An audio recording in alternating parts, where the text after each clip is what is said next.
Assalamualaikum. Hope you guys are safe and may God protect and guard everyone connected to you from the coronavirus. Okay, so we were discussing sequential circuits, and last time we introduced the flip-flops based on the latches or extension of latches, and we also discussed their truth tables. In next couple of lectures, we will discuss their characteristics and excitation tables. Okay, I will define them when we will discuss them. So let's start from the SR flip-flop. First thing first. So SR flip-flop का अगर आपको truth table याद हो तो we stated that it depends on clock. Okay. S R. These are the inputs. Let's discuss. NQ, NQ, come. Okay. We say that if clock is active low or clock is 0, no matter what, S and R, you will attain the same state or you will attain the same answer as you had in the previous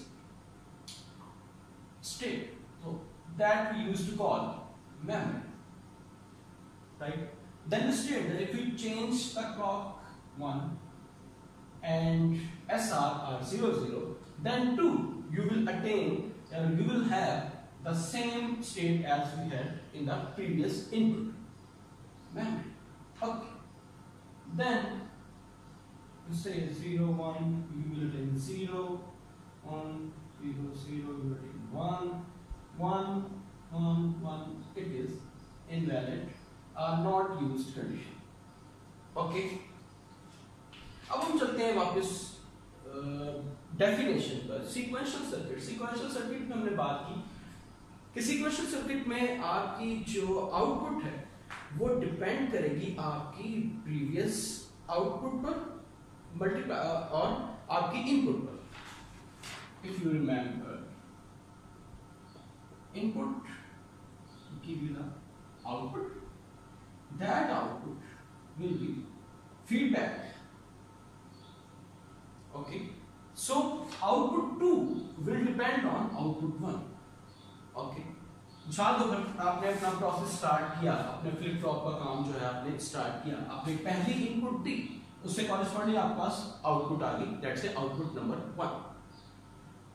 जब आपने अपनी state change की, आपने SR की या जो भी आपके पास इनपुट्स थी वो चेंज की, या आपने क्लॉक को चेंज किया, ठीक, 0 से 1 किया, या आपने SR की इंफॉर्मेशन को चेंज किया, तो आपके पास एक और आउटपुट आएगी, दैट्स से आउटपुट 2. लेकिन वो आउटपुट 2 डिपेंड कर रही होगी आउटपुट 1 पर, राइट? यानी कि जो आपका नेक्स्ट आंसर है, जो आपका नेक्स्ट आउटपुट आने वाली है, वो डिपेंड कर रही है आपकी प्रेजेंट आउटपुट के ऊपर. ओके.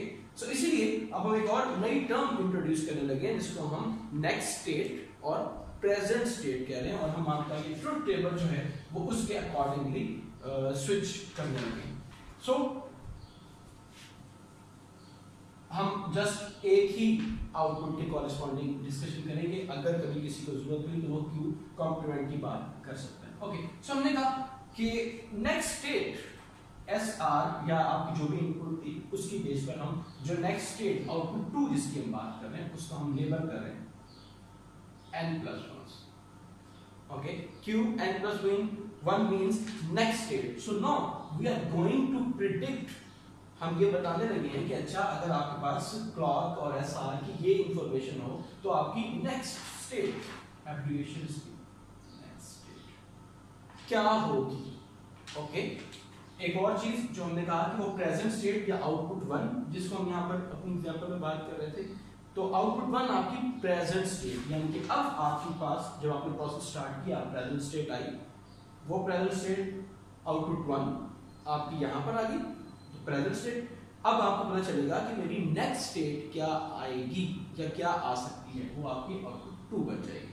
ठीक, बात समझ आ रही है कि नेक्स्ट स्टेट क्या है और प्रेजेंट स्टेट क्या है. जैसे अगर आपने स्टार्ट किया प्रोसेस आउटपुट 1, कॉरेस्पॉन्डिंग आपकी आपके पास आउटपुट 1. ओके. इनपुट 1 की कॉरेस्पॉन्डिंग आउटपुट 1 आ गई. अब यही आउटपुट 1 आपके पास यहाँ, लेकिन यहां पर अब आपके पास आपने इनपुट अपनी चेंज कर दी, आपने क्लॉक चेंज कर दिया 42। ओके, कॉरेस्पॉन्डिंगली आपके पास आउटपुट नंबर 2 आई, लेकिन दिस टाइम आउटपुट 2 जो है वो डिपेंड कर रही है आपकी आउटपुट 1 पर और इनपुट 2 पर। ओके, सो जब मैं 1 1 की स्टेट पर जा रहा हूं 1 1, अब मैं यहां खड़ा हुआ देख रहा हूं कि मेरी आउटपुट 2 क्या आने लगी है, ठीक है, तो इसीलिए मैं कह रहा हूं कि नेक्स्ट स्टेट क्या होगी। ओके, सो अब मेरी नेक्स्ट स्टेट डिपेंड कर रही है मेरी इस आउटपुट 1 के ऊपर, यानी कि आउटपुट 2 डिपेंड करेगा आउटपुट 1 के ऊपर, जो कि इस वक्त अभी मेरे पास मैंने अगली क्लॉक नहीं दी है, ठीक है, तो इस वक्त जो मेरे पास स्टेट है वो मेरे पास आउटपुट 1 की प्रेजेंट स्टेट, और इसके बेस पर जैसे ही मैं इनपुट को चेंज करूंगा, यानी क्लॉक चेंज कर दूं या मैं एसआर की वैल्यू चेंज कर दूं, ठीक, इनपुट 2 आ जाएगी, तो मेरे पास फिर नेक्स्ट स्टेट की इंफॉर्मेशन आना शुरू हो। Okay, so for the time being मेरे पास ये रही वैल्यू प्रेजेंट स्टेट, और इसकी बेस पर मैं प्रेडिक्ट करूंगा नेक्स्ट स्टेट। तो इसी चीज को हमने, जो नेक्स्ट स्टेट है उसको हमने Qn+1 से रिप्रेजेंट करना है, और जो हमारे पास प्रेजेंट स्टेट है उसको हम Qn से सब्स्टिट्यूट में n से रिप्रेजेंट करेंगे। Okay, let's see.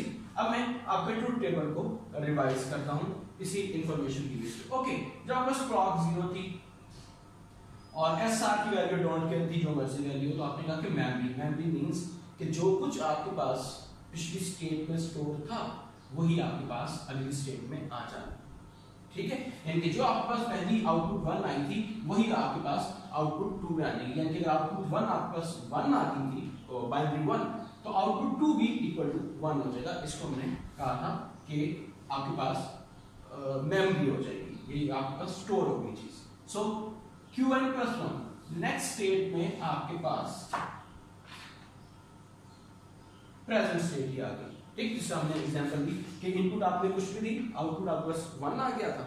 ओके, वही आउटपुट आपकी अगेन इनपुट बनी, और इस केस में यही वाली चीज दोबारा से रिफ्लेक्ट होनी चाहिए, यानी कि जो पिछली आउटपुट थी वही आउटपुट अब दोबारा आएगी, तो पहले 1 आया था अब भी 1 आएगा, ठीक, यानी कि जो नेक्स्ट स्टेट आनी है वो वही आनी है जो कि प्रेजेंट स्टेट है। Okay, so this is illustrated as Qn+1 is equal to Qn when clock is 0 and SR1 1. It is present state, ठीक, Qn को हम प्रेजेंट स्टेट के नाम से याद करें। ओके, नेक्स्ट स्टेप पर आपने क्लॉक को चेंज किया। ओके, आपकी आउटपुट 1 से सॉरी आपकी इनपुट 1 से 2 पर गई, और एसआर के अब कॉम्बिनेशन स्टार्ट होंगे। एसआर का कॉम्बिनेशन था 0 0, again it was the memory means कि जो आपकी पिछली स्टेट थी। Qn+1 when 1 clock is 1 and SR is 0 will be the same as was the previous Qn। Okay, फिर आपने क्लॉक को तो 1 ही रहने दिया, SR को जब आपने टॉगल किया 0 1 कर दिया, सो आपके पास आउटपुट आ रही थी 0, इट विल बी 0, ठीक, यानी कि यहाँ पर जो आपका प्रोसेस चला, पहले जो भी चीज थी वो वाइप आउट हो जाएगी, खत्म हो जाएगी, और आपके पास अब नई आउटपुट 0 आ रही है, सो 0 एज इट इज यहाँ पे रहेगा। नेक्स्ट आपने क्लॉक चलाई, क्लॉक वही 1 ही हाई ही रही, एस की वैल्यू आपने 0 से 1 कर दी, आर की वैल्यू 1 से 0 कर दी, उनको टॉगल कर दिया, तो आउटपुट आपके पास 1 आ जाएगी, व्हाटसोएवर द प्रीवियस आउटपुट, अब आपका उसे टॉगल दिखाना, ठीक, इसको ऐसे रहने दिया। उसके बाद ये आपके पास इनवैलिड स्टेट आ गई। ओके, सो ये आपने कैरेक्टरिस्टिक टेबल और एक्साइटेशन टेबल के लिए अपने ट्रुथ टेबल को तैयार कर लिया है। ओके, अब हम चलते हैं अपने टॉपिक कैरेक्टरिस्टिक टेबल की तरफ। कैरेक्टरिस्टिक टेबल एक ऐसा टेबल है जो कि आपको ये प्रेडिक्ट करके देगा कि आपकी नेक्स्ट स्टेट Qn+1 क्या वैल्यू देगी, प्रोवाइडेड के आपकी इनपुट क्या है SR और प्रेजेंट स्टेट, ठीक, यानी कि जो हमारे पास साइकिल आया था कि अच्छा जी अब मेरे पास जो इनपुट्स हैं वो रही 1 0, और जो मेरे पास अभी का आउटपुट आया है वो ये है, तो अब मुझे बताएं कि अगली आउटपुट क्या है, यानी कि अब आपने प्रेडिक्ट करना, you are kind of a pharmacist, जूमिंग तौर पर आप काम करने लगे, तो इस तरह के टेबल को हम कहते हैं कि वो कैरेक्टरिस्टिक टेबल है फला फ्लिप फ्लॉप का। तो हमने स्टार्ट किया है एसआर फ्लिप फ्लॉप। तो एसआर फ्लिप फ्लॉप का कैरेक्टरिस्टिक टेबल आपको आउटपुट में चाहिए नेक्स्ट स्टेट की information, okay, similar like this, but at this time input is S R and your present state. ठीक, अब मेरे पास 10 रुपए हैं, इस महीने की सैलरी में मेरे पास x और x प्लस 1 या जो भी वैल्यू आएगी। अब बताएं कि मेरे पास महीने के एंड पर कितनी सेविंग होगी। Okay, to the point. मुझे अगर पूछें 2 जमा 2 तो वो कहता है 4 रोटी। So that's the thing. Okay, आपकी बात करें कि जनाब अभी मेरे इतने मार्क्स हैं, मेरे क्विज़ेस में इतने मार्क्स आ गए हैं और अब जो क्विज मैंने दिया है उसमें इतने मार्क्स आएंगे, बताएं मेरे फाइनल के रिजल्ट्स क्या बनेंगे। So it will be the information based on the characteristic table. आपको इसको फ्रीक्वेंटली यूज करना होगा अपने डीएलडी के या माइक्रो प्रोसेसर के कैरियर में। ओके, सो कंसंट्रेट है। अब हमारे पास 3 वेरिएबल्स हैं इनपुट। इसका ट्रुथ टेबल है 2 to the power 3 8 कॉम्बिनेशंस बनेंगे। Let's make them 0 0 0 0। MSP 2 to the power 3 के केस में 3 plus 1 के बाद टॉगल होती है 1 1 1 1। इनके 4 के बाद से टॉगल होगा। ओके, और यहाँ पर आपके पास ये 2 के बाद टॉगल हो जाएगा। हाँ जी जी, हाँ एलएसबी 1 के बाद टॉगल होगी।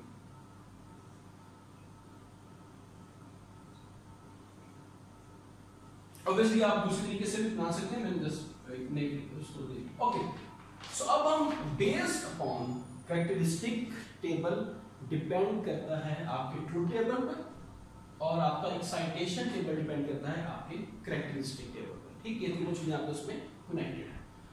ओके, सो अब आपके पास कैरेक्टरिस्टिक टेबल को बनाने के लिए हमने देखा SR 0 0 थे, SR 0 0, जबकि आपके पास प्रेजेंट स्टेट थी 0। सो आपके पास वैल्यू बनती है नेक्स्ट स्टेट की आपके पास बनती है।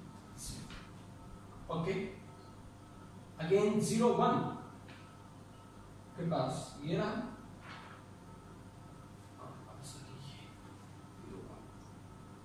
जी 1 0 1 और 1 1 पर आपका था invert,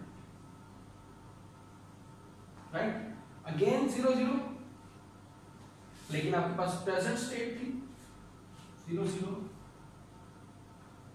okay, present state, this time your present state is 1। अगर SR की वैल्यू 0 0 है तो आपके पास Qn+1 क्या आएगा, वो Q of n की वैल्यू आएगी। ठीक, अब Q वैल्यू पर यहां पर तो आपको पता नहीं थी कि इनपुट क्या है, आप जनरल बात कर रहे थे, लेकिन अब इस स्पेसिफिक केस में आपके पास Q of n की वैल्यूज ये है। ओके, सो यहां पर 0 0 की वैल्यू Q of n 0 थी तो हमने 0 लिख दी। यहां पर तो डिपेंडिंग कर रहा था 0 1 0 था, 1 0 1 था, 0 1 0 था, 1 0 1 था, वो लिख दिया। 1 1 इनवैलिड था, 1 1 इनवैलिड लिख दिया। इनवैलिड को यहां पर हम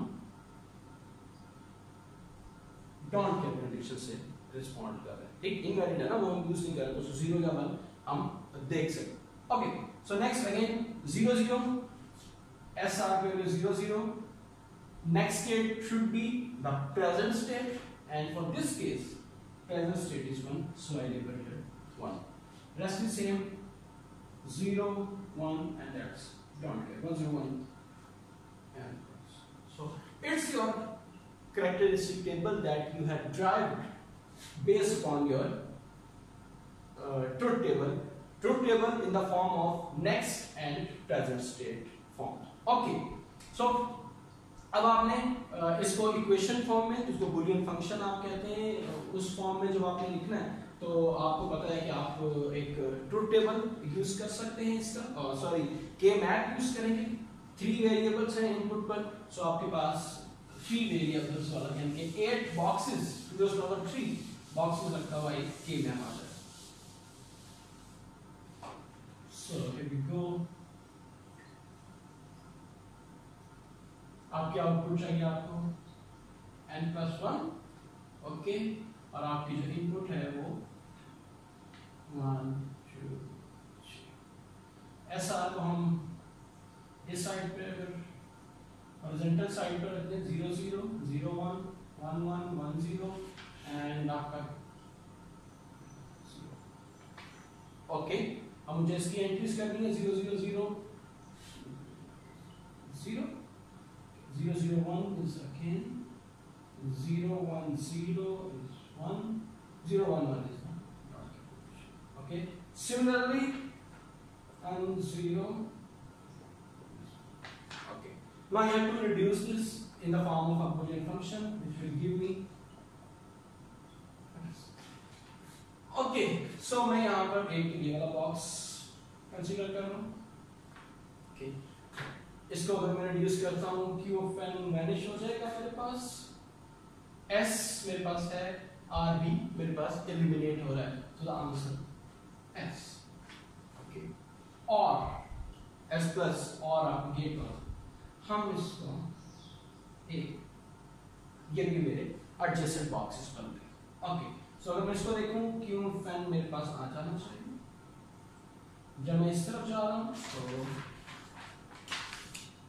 ये और ये यहाँ पर S टॉगल है, S टॉगल था तो एलिमिनेट हो गया, R की सेम वैल्यू है सो R कंप्लीमेंट ओके ओके। यहाँ पर आपने जो आपने क्वेश्चन आंसर के सेशंस में भी पूछा था लोगों ने कि हमारे पास और भी पेयर्स बनते हैं, मिसाल के हमारे पास ये भी एक पेयर बन रहा है ओके।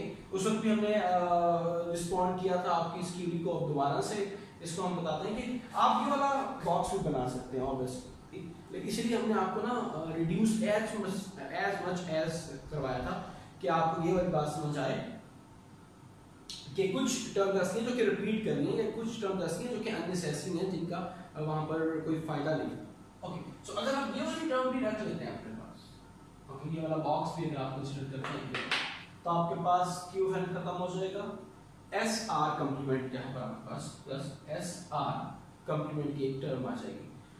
अब आप इसके सारी इनपुट्स के साथ देखिएगा तो आपको पता चलेगा कि ये जो आपके पास एक टर्म थी एस आर कंप्लीमेंट ठीक, ये आपका इफेक्ट नहीं कर रही। आपका Q ऑफ n प्लस 1 आपने S की कोई वैल्यू रखी और कॉरेस्पॉन्डिंग आपने R की और Q ऑफ n की वैल्यू रखी, चाहे आप ये दो टर्म्स लें चाहे ये तीनों टर्म्स लें, ये दो टर्म्स या तीनों टर्म्स, आपका जो आंसर है Q ऑफ n प्लस 1 का वो आपका सेम आ रहा है regardless of this.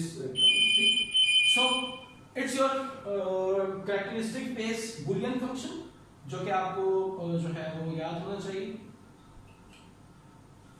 Importance of characteristic और एक्साइटेशन टेबल के तौर पर जो है वो चीज़ कि ये जो आपके पास दोनों चीज़ें हैं ये आपको काउंटर्स और कन्वर्जन ऑफ फ्लिप फ्लॉप्स में जो है बहुत इम्पोर्टेंट रोल प्ले करती हैं, बल्कि बैकबोन का रोल करती हैं, बल्कि हम ये वाले टॉपिक्स कर ही उनकी तैयारी के लिए रहे ओके ओके। नेक्स्ट स्टेप पर हम एसआर फ्लिप फ्लॉप का एक्साइटेशन टेबल देखते हैं। As I stated that excitation table depends on the characteristic table, so I will raise this stuff and I have to use this table. So, what is the excitation table now? Excite करना किसी चीज को, यानी कि मैं इसको क्या inputs दूं ओके, तो मेरे पास ये आंसर दें कि इस दफा हमने इसकी इनपुट्स को प्रेडिक्ट करना है। लास्ट टाइम कैरेक्टरिस्टिक टेबल में आप यहाँ पर ये बात कर रहे थे कि मेरी कितनी जीपी बनेगी, जबकि मेरे पास प्रेजेंट में यही काम है ओके। अब आप ये प्रेडिक्ट करने लगे हैं कि मैं कितनी मेहनत करूं, ठीक है, मेरी इनपुट क्या होनी चाहिए कि मेरी आउटपुट जो है वो 4 जीबी आ जाए ओके। सो अब आपके पास जो आउटपुट जो आप चाह रहे हैं वो आपका इनपुट्स हो जाएगी ठीक। एक्साइट करना, मैं किस इनपुट की क्या क्या वैल्यू रखूं, एस और आर आपकी आउटपुट अब आपको तो चाहिए ओके, जबकि आपको ये पता है कि मेरे पास इनपुट्स क्या हैं, यानी कि मैं कितनी मेहनत करूं, मेरे पास प्रेजेंट और नेक्स्ट स्टेट की वैल्यू मुझे पता है ओके, कि मेरे पास अभी इतनी जीपी थी और मुझे इतनी जीपी चाहिए, तो मैं उसके लिए कितनी मेहनत करूं, तो हम ये वाला काम जो है ना वो लेके चलते हैं ओके। सो अब हमारे पास इनपुट पर 2 वेरिएबल्स हैं दोनों जो हमारी आउटपुट्स थी, एक प्रेजेंट स्टेट की और एक नेक्स्ट स्टेट की आउटपुट, और हमने प्रिडिक्ट करना है कि मेरे पास एस आर की क्या वैल्यूज हो correspondingly, right. So 0 0 0 1 1 0 and 1। Okay, अब हम देखते हैं कि जब प्रेजेंट स्टेट और नेक्स्ट स्टेट 0 0 थी तो क्या था आपके पास, प्रेजेंट स्टेट ये 4 0 है यहाँ पर, लेकिन नेक्स्ट स्टेट ये 2 0, तो ये दोनों कॉलम्स आपके काम क्या है, ठीक। जब आपके पास Q ऑफ n 0 था और Q of n plus 1 0 plus 1 था, तो ये दो वैल्यूज आपकी वैल्यू। तो S और R की वैल्यू क्या थी, S की वैल्यू तो 0 थी,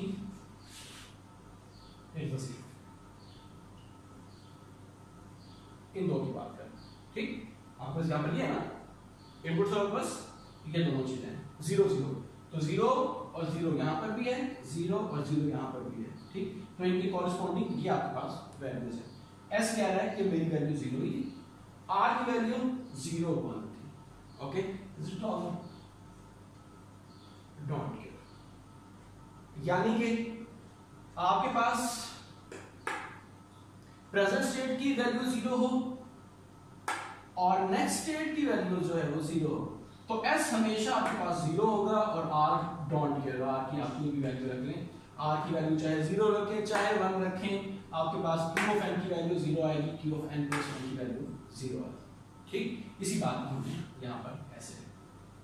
नेक्स्ट आपके पास था कि आपके प्रेजेंट स्टेट 0 है और नेक्स्ट स्टेट 1 है, प्रेजेंट स्टेट 0 ये चारों भी कंसीडर करके देखते हैं, लेकिन नेक्स्ट स्टेट 1 है, नेक्स्ट स्टेट 1 सिर्फ इनके एक ही कॉम्बिनेशन रह गया, ओके। कि Q ऑफ n की वैल्यू 0 here it is और Q ऑफ n plus 1 की वैल्यू 1, अब sorry I don't have that much long arm, so Q of n plus 1 की वैल्यू 1, so S की वैल्यू 1 होनी चाहिए और R की वैल्यू 0 होनी चाहिए, ओके। Q of n की वैल्यू 1, ये 4 रोज, n plus 1 की वैल्यू 0 और ऑन दिस, ओके। यहाँ पर और यहाँ पर ये चीज वही से, ओके। सो 1 0 0 1 दिस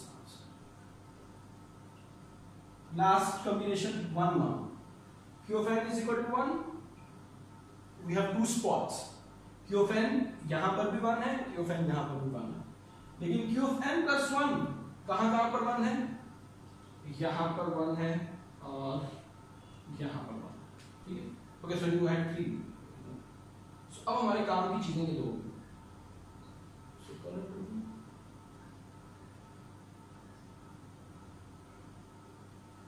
ठीक है, ये दो हमारे पास काम कॉम्बिनेशंस आ गए।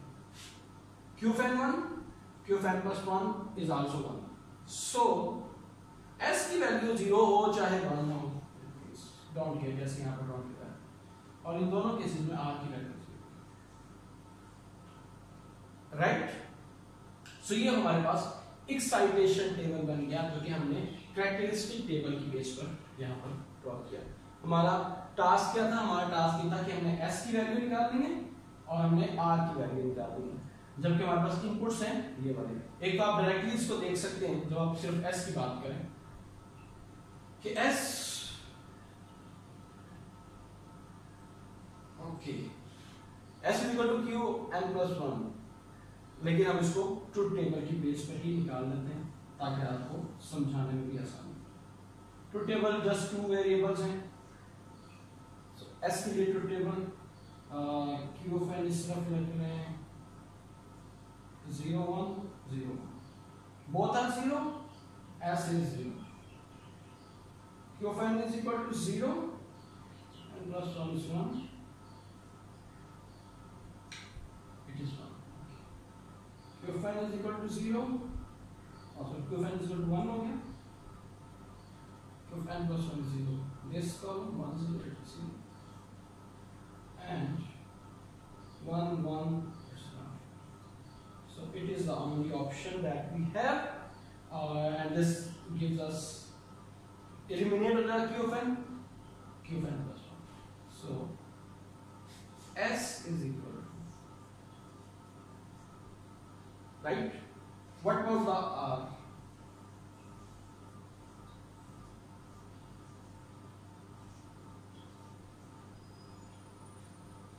Q of n अगर मैं इस तरफ लेके चलूं 0 0 के केस में यहाँ पे डॉट किया, राइट? 0 1 के केस में Q of n इस तरफ, 0 और 1 के केस में यहाँ पर मेरे पास 0, Q of n 1, Q of n plus 1 0. What's going on? कुछ फंबल कर रहा हूँ मैं? Q of n is equal to 0, Q of n plus 1 1. Okay, 0 1 यहाँ पे आना है, sorry. It is 0. 1 and that's 0. This one, so it is 1 here again, and 1 1 1 1 this block. This time it's there. Okay, Q of n again eliminate, Q of n plus 1 cut. R is equal, जो भी value s की थी उसका toggle बदलेगा r के ऊपर, ठीक?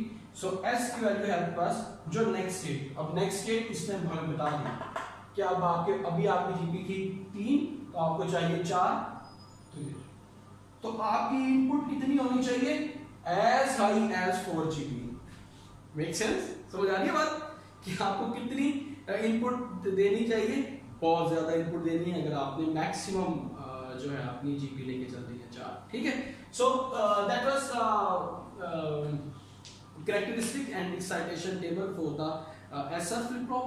Today we will also discuss the D flip flop. In the next lecture we will discuss the JK flip flops. Okay, so ये characteristic table ये जो है वो important है क्योंकि आपके लिए counters और flip flop की conversion आसान हो जाती है. Okay, let's start the D flip flop.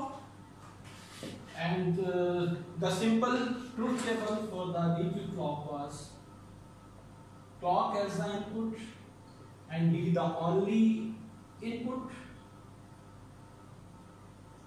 output in terms of next state variable Q of n plus 1. So if clock is 0, no matter what the other input is, you will have the memory here. Right? You have the memory, and now as we discuss shortly that it's here. Okay. आपकी next state क्या होगी जब आपकी clock 0 है? जो आपकी present state थी, present state है, सॉरी, ठीक है? लेकिन जब क्लॉक 1 हो सकती है तो D 0 हो सकता है, क्लॉक 1 होगी तो D 1 हो सकता है. Okay, and remember that truth table it was as this. If clock is 1, whatsoever the input, you will find it on the output. Whatsoever the present state, it will be the next state. Okay, interval. So characteristic equation, characteristic table अगर हम इसका बनाते हैं,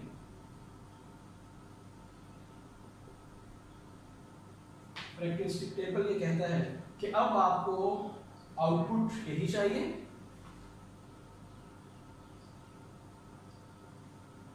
लेकिन आपके पास input जो है वो आपकी प्रेजेंट स्टेट और आपकी जो कन्वेंशनल इनपुट है. In other words present state और डी फ्लिप फ्लॉप की सिंगल इनपुट की बेस पर अब आपने प्रिडिक्ट करना है कि आपकी Q of n plus 1 क्या है. And sorry, I forgot to mention one thing in the last flip flop, ऐसा फ्लिप फ्लॉप कि क्लॉक हमारे पास कंटिन्यूसली 1 चल रही है. जो भी हमने काम किया था कैरेक्टरिस्टिक इक्वेशन और एक्साइटेशन टेबल जो हमने ड्राइव किया था SR के लिए, वहां पर भी ये कंडीशन ट्रू थी कि क्लॉक इज इक्वल टू 1, और अभी हमारे पास ये कंडीशन ट्रू है. ओके, क्लॉक 1 के लिए हम सारे डिस्कशन कर रहे हैं. Okay, so we again have 4 combination as we have 2 inputs. And it's a very straightforward कि आपके पास D 0 है तो आपके पास 0 इनपुट, नेक्स्ट स्टेट आ रही है 0 है तो ये 0 और 1 है, ये 1. ओके, और अगर आप इसको डायरेक्टली भी देख सकते हैं कि आपके पास Q of n plus 1 characteristic equation is equal to D. Right. लेकिन मैं आपसे रिक्वेस्ट करूंगा कि आप इसका ट्रुथ टेबल, जस्ट 2 वेरिएबल का ट्रुथ टेबल है वो बना के चलेंगे यहाँ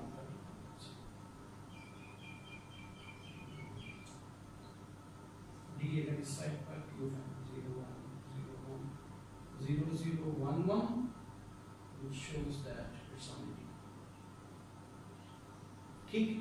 और इस कैरेक्टरिस्टिक टेबल की बेस पर हम excitation table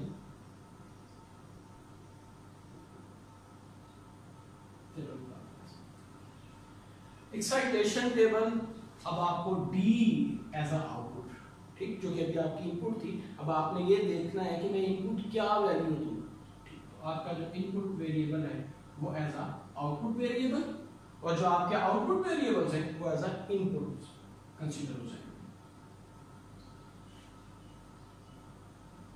again for 0 0 0 1 1 0 1 1, right. So आपके पास based on this QFN 0 QFN plus 1 0 QFN 0 QFN plus 1 0, okay, सिर्फ एक ही कॉम्बिनेशन। तो D की वैल्यू 0 ही है आपके पास। QFN 0 है और QFN plus 1 1 है, 0 और ये 1, तो D की वैल्यू 1। इस तरह QFN 1 है, QFN plus 1 0 है, तो D की value 0, okay, 1 1 then it's 1, okay. Again आप अगर इसका ट्रुथ टेबल बनाएंगे तो आपकी वैल्यू, क्योंकि ये सिंपल सा फ्लिप फ्लॉप था, जब हमने डी फ्लिप फ्लॉप को डिस्कस किया था तब भी हमने देखा कि आपके पास 2 बजाय 1 इनपुट आ जाने की वजह से काफ़ी आपकी कॉम्प्लिकेशन, जैसे अभी एसआर में आप देख रहे थे, वो जो एलिमिनेट हो जाती है। इसीलिए on the same pattern you will have a very simple characteristic and excitation tables, लेकिन उसके बावजूद आपको ये वाली वैल्यूज जो भी हमने एसआर फ्लिप फ्लॉप के लिए या डी फ्लिप फ्लॉप के लिए या नेक्स्ट लेक्चर में जो हम जेके फ्लिप फ्लॉप के लिए यूज करेंगे, तो आपको इन वैल्यूज को जो है वो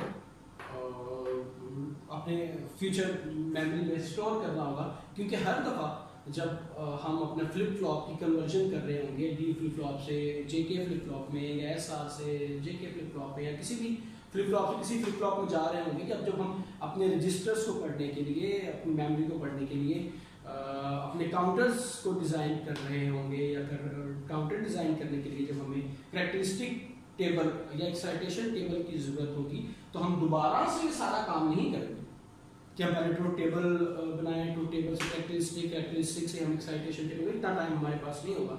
सो you must have to remember these things directly, ठीक है।